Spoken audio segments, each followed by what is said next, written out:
I'm Dee Gray, writer and director of the film Eyeshot-the Movie.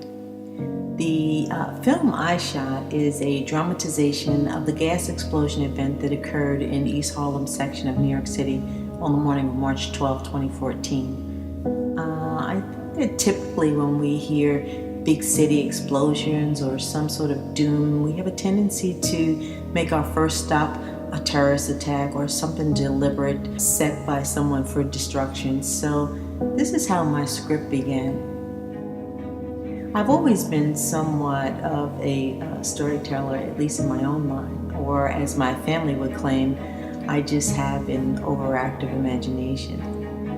The initial attraction to the story was an extension of my many years of employment at a public utility. An incident, as we intrinsically refer to in the business, this is a serious call to action. So on that morning, I can recall turning up breaking news on my television with my toothbrush in hand, anticipating the details. And as time passed, I began to kind of piece together the what-ifs, imagining the event with shock factors and twists and turns in my everyday life in New York. And ultimately, this dramatization became a script. The title, I Shot the Movie, is underpinned by the constant watchfulness depicted by each character. As I was developing the characters, I felt like each of them were, in some sense, relatable to my own life and experiences.